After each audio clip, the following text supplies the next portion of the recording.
अस्सलाम वालेकुम मतिउल्लाह जान MJ TV। तीन बड़े वाक़यात आज के। सबसे पहले तो सुप्रीम कोर्ट में चीफ जस्टिस उमर अता बंदयाल ने अपने चैम्बर में स्टेट बैंक ऑफ पाकिस्तान के आला हुक्काम और वज़ारत ख़ज़ाना और attorney general barrister Mansoor Usman Awan को सुनने के बाद एक और मौका दिया है वफाकी हुकूमत को कि वो 21 अरब रुपए फौरी तौर पे इलेक्शन कमीशन के हवाले करें और उसके लिए 17 तारीख की डेडलाइन मुकर्रर की है और 18 को फिर इलेक्शन कमीशन ने रिपोर्ट देनी है। ये फैसला चीफ जस्टिस उमर अता बंदयाल ने आज चैम्बर में मुख्तसर समाअत के बाद ये जारी किया है। इससे पहले सुप्रीम कोर्ट ने 14 मई को इलेक्शन कराने के लिए नई तारीख का ऐलान किया था, बल्कि जो इलेक्शन कमीशन का जो तारीख थी उसमें 14 दिनों का इजाफा किया गया था और शेड्यूल भी उसके मुताबिक आगे कर दिया था और वफाकी हुकूमत को ये हुक्म दिया था कि 21 अरब रुपए इलेक्शन कमीशन ऑफ पाकिस्तान को 10 अप्रैल तक देने हैं। उसके बाद ये हुआ कि कौमी असम्बली ने कल ही के दिन एक जो मोशन थी 21 अरब रुपए की ज़िमनी ग्रांट के लिए, जो कि कानूनी तौर पे और आइनी तौर पे रिक्वायरमेंट होती है, कौमी असम्बली ने वो मोशन मुस्तरद कर दी। यानी कि कौमी असम्बली ने भी ये ऐलान कर दिया कि 21 अरब रुपए की रकम हम नहीं दे सकते। तो ये पार्लियामेंट का फैसला भी आ गया। इसके बावजूद भी 10 अप्रैल की जो डेडलाइन सुप्रीम कोर्ट ने मुकर्रर की थी, उसके बाद 11 अप्रैल को इलेक्शन कमीशन ने जो रिपोर्ट दी कि सुप्रीम कोर्ट के फैसले पे अमल नहीं हुआ, 10 अप्रैल तक 21 अरब देने थे। उसके बाद चैम्बर में अब 14 अप्रैल को आज समाअत हुई और अब 17 अप्रैल की डेडलाइन है और 18 अप्रैल तक जो है इलेक्शन कमीशन ने फिर रिपोर्ट देनी है। तो ये एक बड़ा एक अहम फैसला था और हुक्म था जो आज जारी तो हो गया, मगर इसके बाद क्या होगा? इसके बाद होना ये है कि अगर पैसे स्टेट बैंक ऑफ पाकिस्तान ने जारी करने हैं तो उसने पहले ये फैसला करना है कि एक तरफ पार्लियामेंट है और दूसरी तरफ सुप्रीम कोर्ट ऑफ पाकिस्तान है, और फिर सुप्रीम कोर्ट ऑफ पाकिस्तान का हुक्म जो है, ऑब्वियसली स्टेट बैंक एक इदारा है और आइन के तहत सुप्रीम कोर्ट के जो अहकामात हैं उन पे अमल दरामद होना है। मगर सवाल फिर ये पैदा होता है कि क्या ये मामला सिर्फ पैसों का है? क्या चीफ जस्टिस के कहने पे 21 अरब रुपए इलेक्शन कमीशन को दे भी दिए जाते हैं, तो क्या उन पैसों से जो खिदमात हासिल की जानी हैं, क्या वो खिदमात दस्तयाब हैं? क्या जो सिक्योरिटी के इदारे हैं जिन्होंने पंजाब में इलेक्शन के लिए 3,75,000 अफराद देने थे, क्या वो 3,75,000 अफराद जो हैं वो इन पैसों के एवज दस्तयाब हैं? तो बज़ाहिर तो ये मामला जो था ये बिल्कुल भी ये नहीं था कि पैसे नहीं हैं और ये पैसों का मामला है। ये बज़ाहिर मामला ये था कि वफाकी हुकूमत इलेक्शन कराना नहीं चाहती। वफाकी हुकूमत ये चाहती है कि एक दिन में इलेक्शन हो और उस हवाले से कौमी असम्बली ने भी करारदाद मंजूर की है कि इलेक्शंस एक ही दिन में हों। तो ये जो अब सूरत हाल है, इसका फैसला अब स्टेट बैंक ऑफ पाकिस्तान ने करना है। ऑब्वियसली हम थोड़ी देर के लिए ये तसव्वुर कर लें कि स्टेट बैंक ऑफ पाकिस्तान ने जो रिकॉर्ड दिया है चीफ जस्टिस उमर अता बंदयाल को चैम्बर के अंदर, इसमें बड़ी बड़ी रकमें जाहिर की गई। कुल 17 अकाउंट हैं और इसमें खरबों रुपयों का हिसाब किताब दिया गया है। और चीफ जस्टिस उमर अता बंदयाल ने बड़ी अर्क रेजी के बाद, बड़ी मेहनत के बाद ये साबित कर दिया है कि हुकूमत पाकिस्तान के पास 21 अरब रुपए बिल्कुल मौजूद है।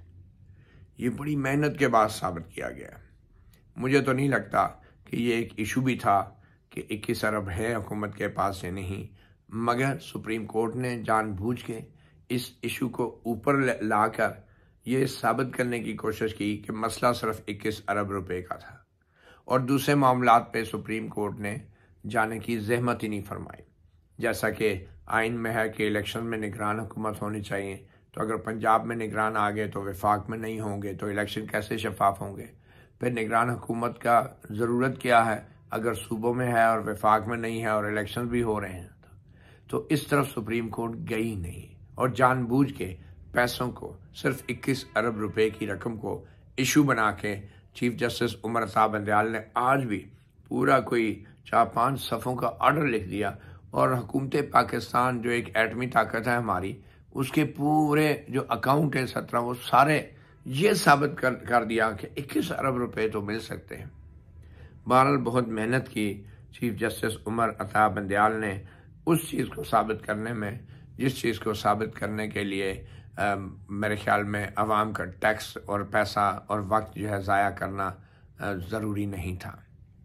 जो असल कानूनी इश्यूज थे उनके ऊपर सुप्रीम कोर्ट अभी भी नहीं आई और सुप्रीम कोर्ट बज़िद है कि पंजाब में इलेक्शन 14 मई को ही होने।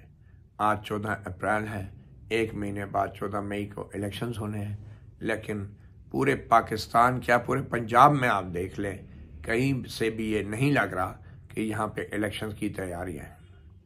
तो अब अगर पैसे मिल भी गए और इलेक्शन कमीशन के पास बजट आ भी गया तो वो पैसे खर्च कहाँ होंगे। अब असल मरहला अब शुरू हुआ और वो ऐसे कि अब इलेक्शन कमीशन ऑफ पाकिस्तान ने सुप्रीम कोर्ट के हुक्म के मुताबिक शेड्यूल भी जारी कर दिया। सुप्रीम कोर्ट के हुक्म के मुताबिक अगर उन्हें 21 अरब रुपए मिल भी गए तो उसके बाद उन्होंने फिर ख़त लिखना है कि आ जाएं जी, पैसे आ गए हमारे पास, पंजाब हुकूमत हमें बंदे दे दें। तो वो बंदे कौन देगा? वो बंदे अगर पहले नहीं थे तो 21 अरब रुपया इलेक्शन कमीशन के आने के बाद अचानक 3 लाख बंदा कहाँ से पूरा करेगा? और फिर आपकी जो अफवाज हैं वो पहले ही वजारत दिफा बता चुकी है कि वो दहशतगर्दी के खिलाफ ऑपरेशन में बरसरे पैकार हैं, वो दस्तयाब नहीं है सिक्योरिटी के लिए। तो वो कहाँ से आएंगे? यहाँ मसला सिर्फ पैसों का नहीं था, पैसों का मसला बना के हुकूमत को सिर्फ झूठा साबित किया गया। हालांकि हुकूमत और सुप्रीम कोर्ट दोनों जानते थे कि 21 अरब रुपए का इशू नहीं है। बहरहाल बड़ी बात है, चीफ जस्टिस साहब ने आज अपने मैथमेटिशियन होने का और माहिर रियाजी होने का सबूत दे दिया और यह साबित कर दिया कि इस्लामी जमहूरी पाकिस्तान जो एक एटमी ताकत है उसके पास 21 अरब रुपए हैं और ये गलत है कि वो 21 अरब रुपए हुकूमत इलेक्शन के लिए नहीं दे सकती। हमारा बहुत मेहनत की, लेकिन ये किसी जो आईनी नुक्ते उठाए थे अगर उन पे की जाती तो शायद कोई बेहतर नतीजा निकलता। अब इलेक्शन भी करवा लें, फिर 1 महीना रह गया है, ये 21 अरब रुपए खर्च भी करवा लें और फिर खुदा न खास्ता अगर वही हाल हुआ जो कि डस्का में एक ज़मीनी इंतखाब में हुआ था जब पंजाब में उस्मान बुज़दार की हुकूमत थी।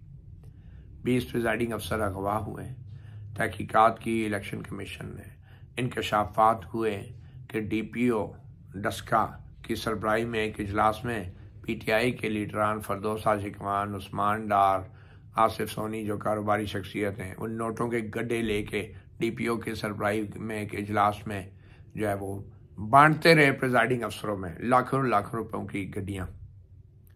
और उस इजलास के अंदर रिटर्निंग अफसर भी, DPO भी और इलेक्शन कमीशन के भी कुछ लोग मौजूद थे। और इसका इंकशाफ इलेक्शन कमीशन की इंक्वायरी में किसने किया?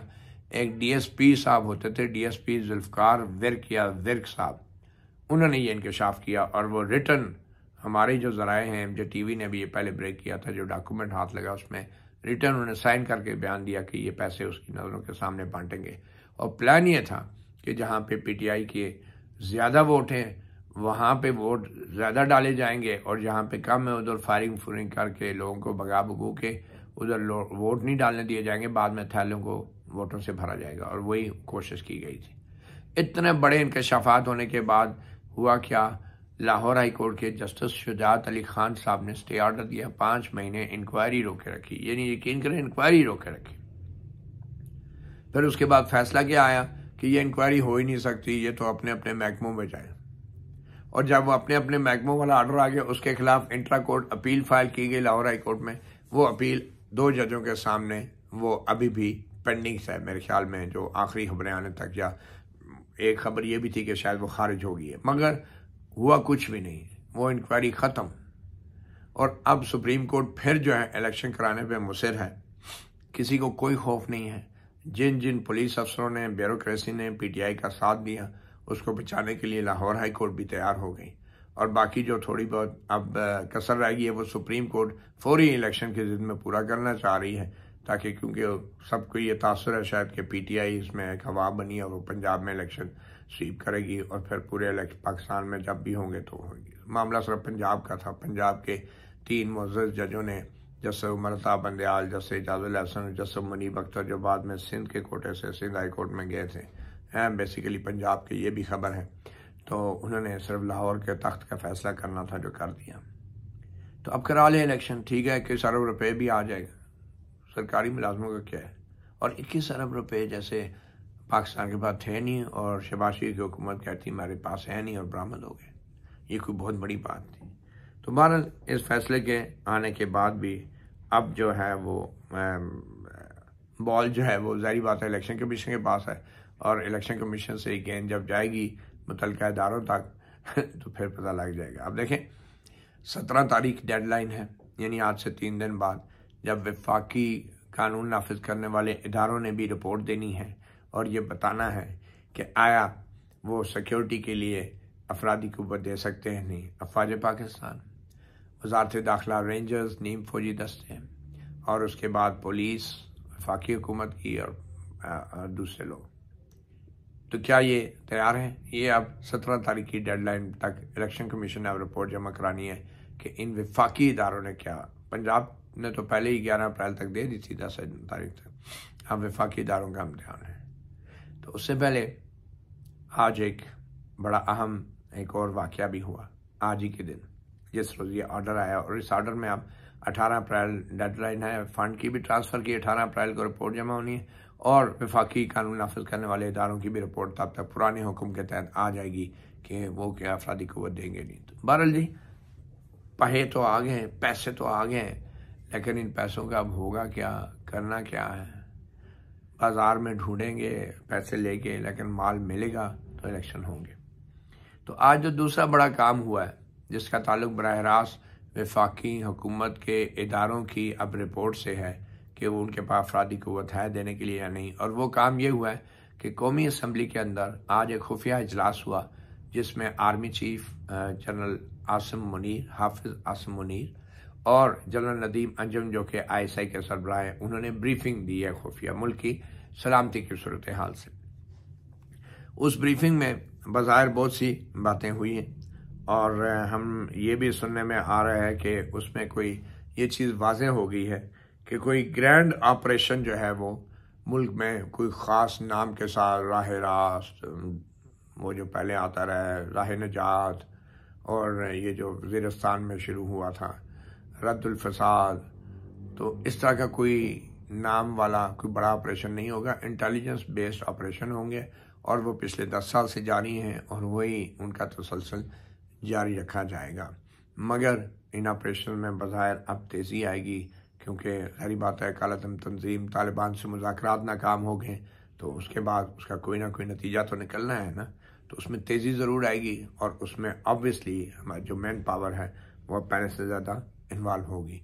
तो ऐसे ऑपरेशन और इस सूरत हाल के अंदर क्या इलेक्शन ड्यूटी के लिए पंजाब में और ख़ास तौर पर खैबर पख्तूनख्वा में क्या फ़ौज का इदारा अफरादी कुव्वत दे सकता है? पहले भी वज़ारत दिफा इनकार कर चुकी है, और अब 21 अरब रुपये आने से क्या वो इनकार जो है वो हाँ में बदल जाएगा? ये भी अब देखने की बात है। बहरहाल जी, और उसके अलावा जनरल आसिम मुनीर की तरफ से और जनरल नदीम अंजुम की तरफ से जो ब्रीफिंग दी गई, उसके बारे में बड़ी ही कुछ दिलचस्प जो है इंफॉर्मेशन भी सामने आ रही हैं। एक इंफॉर्मेशन जो आ रही है उसके मुताबिक जनरल आसिम मुनीर जो हैं, उनसे जब कुछ ज़राए के मुताबिक सवाल जवाब हुए, और किसी MNA ने पूछ लिया कि वो जो आप लोगों ने नया पाकिस्तान का प्रोजेक्ट शुरू किया था उस प्रोजेक्ट का क्या हुआ। और इस पे ज़रा ये कहते हैं कि नए आर्मी चीफ ने इस बात को माना कि हाँ वो था प्रोजेक्ट, मगर साथ ही फिर उन्होंने ये भी कहा कि आप नया पाकिस्तान को छोड़ें, आप जो है नए और पुराने की बहस को छोड़ें, आप मेरे पाकिस्तान, हमारे पाकिस्तान, आपके पाकिस्तान की बात करें। यानी अब नया पाकिस्तान प्रोजेक्ट फॉर्मली जो है वो पार्लियामेंट को बता दिया गया है कि वो बंद हो चुका है, और अब जो नया पाकिस्तान नहीं बल्कि जो अब नया प्रोजेक्ट है वो पुराना पाकिस्तान या मेरा पाकिस्तान या तेरा पाकिस्तान है। उसके बाद आर्मी चीफ से ये भी ज़राए बता रहे हैं कि हमें हमारे पाकिस्तान की बात करनी चाहिए, और उनका ये भी कहना था कि पार्लियामेंट सुप्रीम है, parliament is mother of all institution. और मैं यहाँ पे खड़ा हूँ और मुझे खुशी है कि आइन की गोल्डन जुबली मनाई गई है। तमाम पावर जो हैं वो आवाम के नुमाइंदों के ज़रिए जो है पाकिस्तान में इस्तेमाल होना चाहिए। और उन्होंने कहा कि आवाम के मुंतखब नुमाइंदे जो हैं वो बताएं कि हमारी कौन सी मंजिल है, और फ़ौज जो है पाकिस्तान की तरक्की और कामयाबी के सफ़र में इनका भरपूर साथ देगी, यानी आवाम के नुमाइंदों का। और एक कुछ ज़रा का ये भी कहना है कि आर्मी चीफ ने कहा कि पार्लियामेंट सुप्रीम है, पार्लियामेंट बालादस्त है, और जो फैसला पार्लियामेंट करेगी फौज उसके साथ खड़ी होगी। तो पार्लियामेंट ने जो फैसले किए हैं वो तो करारदादों की शक्ल में सामने आ गए हैं। उनका इलेक्शंस एक दिन होने हैं। सुप्रीम कोर्ट के 8 जजों का जो फैसला है जिसने पार्लियामेंट के कानून को मुअत्तल किया है वो नामंजूर है। 21 अरब रुपए की रकम उन्हें नहीं देनी। तो आर्मी चीफ ने इन तीनों चीज़ों का कोई जिक्र नहीं किया, मगर सिर्फ एक बात की, वो ये कि फ़ौज पार्लियामेंट और आवाम के नुमाइंदों के साथ खड़ी है। ज़रा कहते हैं उन्होंने ये भी कहा कि मैं जहाँ जहाँ फ़ौज में जाता था तो सब ये कहते थे कि फ़ौज इज़ सुप्रीम, आर्मी सुप्रीम है। तो अब मैंने उन सब के वाज़े कर दिए हैं कि आर्मी सुप्रीम नहीं है, पार्लियामेंट सुप्रीम है। जो आवाम के नुमाइंदे हैं वो सुप्रीम है, जो आवाम के 22 करोड़ आवाम के नुमाइंदे, जो पार्लियामेंट का इदारा है वो सुप्रीम है। कहते हैं अब मैंने काफ़ी हद तक ये राय अपने इदारे में भी बना दी है। ये ज़राए से मुख्तलिफ जो हमारी गुफ्तगू हुई, क्योंकि इन कैमरा ब्रीफिंग के बाद लोग बहुत इनकारी होते हैं, तो वो कोई स्पेसिफिक वर्ड्स नहीं कहते हैं, बस वो अपना तासुर देते हैं ओवरऑल कभी कभी, और वो भी आफ्टर रिकॉर्ड। फिर उसके बाद उन्होंने कहा कि ये जो कौमी असम्बली का इजलास था ये एक किस्म का पूरी कौमी असम्बली जो थी ये कौमी सलामती कमेटी के तौर पे इन्हें बंद कमरे में ब्रीफिंग दी गई थी। और ये भी ज़राए ने बताया है कि आर्मी चीफ ने इस बात का इयादा किया कि जो पाक फ़ौज है वो मुस्तैद है, तैयार है मुल्की दिफा में, और रोज़ाना की बुनियाद पे इंटेलिजेंस बेस्ड ऑपरेशन किए जा रहे हैं। और उन्होंने ये भी कहा कि पाकिस्तान में इस वक्त कोई भी नो गो एरिया नहीं है, और इसकी वजह यह है कि पाक फ़ौज ने कामयाबी से कुर्बानियाँ दी हैं। उनके शहदा और गाजियों की बड़ी तादाद की कुर्बानियों से ये मंजिल हासिल हुई है कि आज पाकिस्तान में कोई भी नो गो एरिया नहीं है। फिर ये भी कहा जा रहा है कोई अस्कित ज़राए से कि 80,000 से ज़ायद जानों की कुर्बानियाँ दी गई हैं, जिनमें 20,000 से ज़ायद गाजियों और 10,000 से ज़ायद शहदा का खून शामिल है। अच्छा, ये एक और जो कुछ दिलचस्प रिमार्क्स मुख्तलिफ MNAs से भी सुनने को मिल रहे हैं।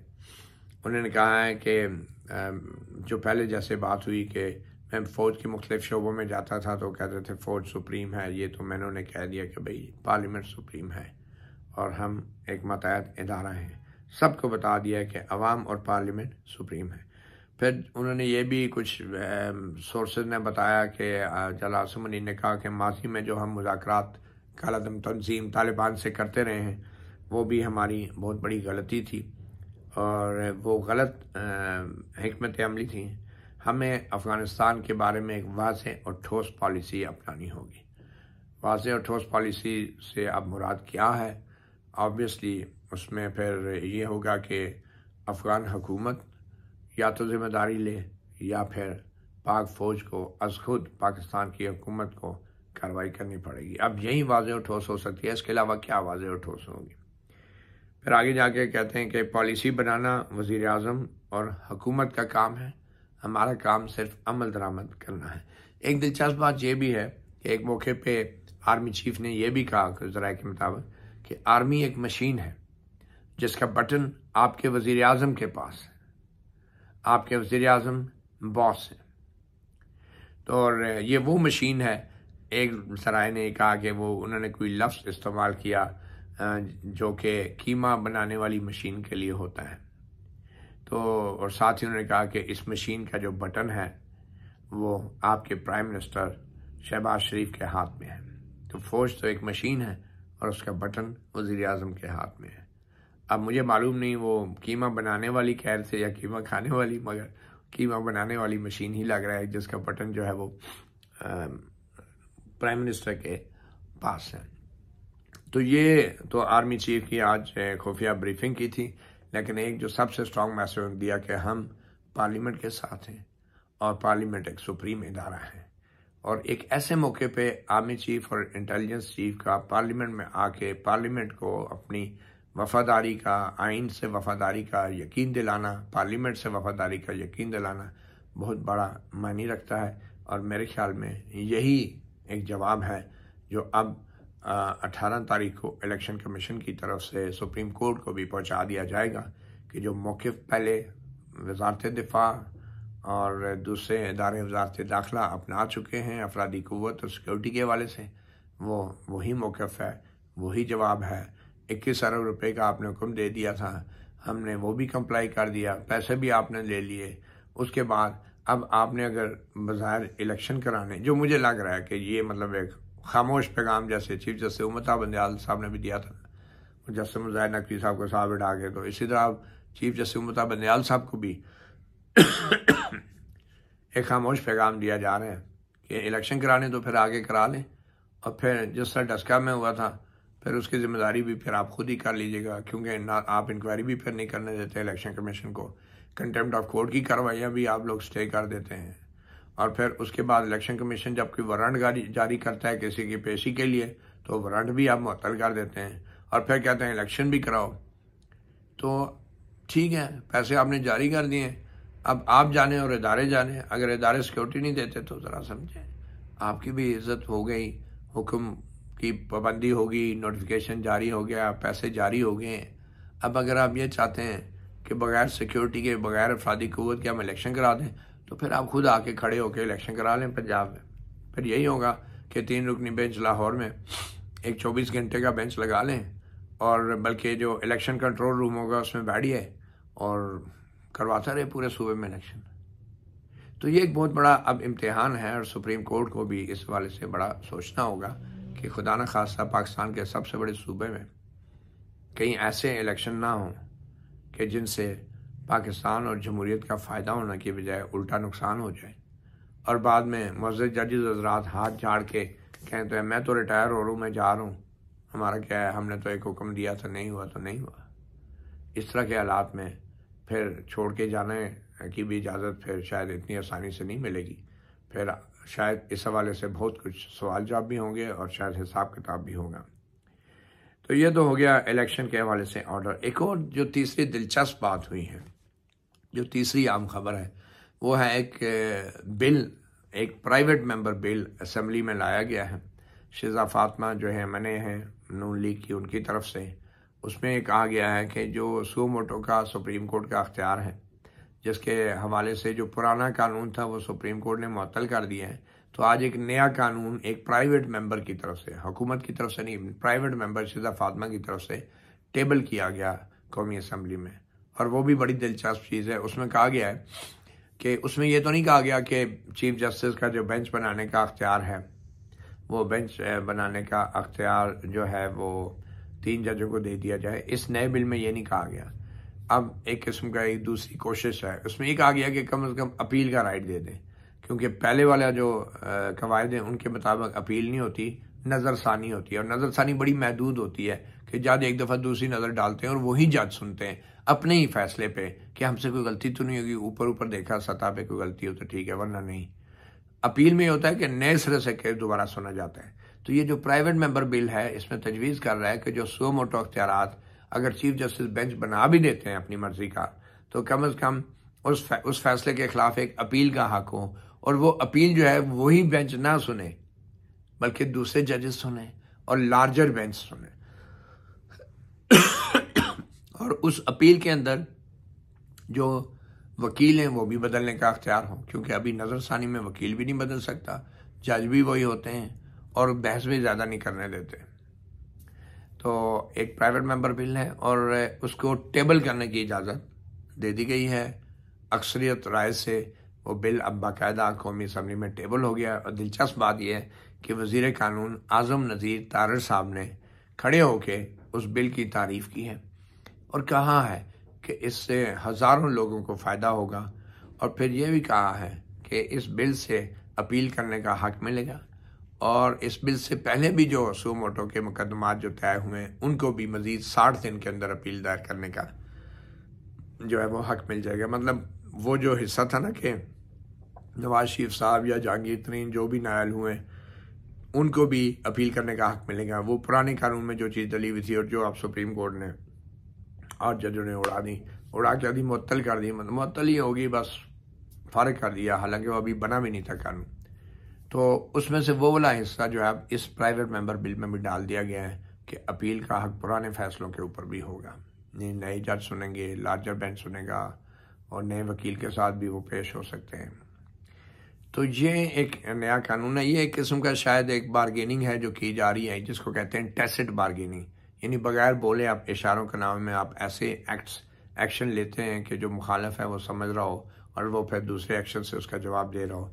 तो ये टैसिट बारगेनिंग है, नॉन वर्बल कम्युनिकेशन है। और सुप्रीम कोर्ट को कहा जा रहा है कि अगर आप चीफ जस्टिस बेंच बनाते हैं, अगर बेंच अपनी मर्जी का बना भी रहे हैं तो कम से कम अपील का हक़ तो दे दें।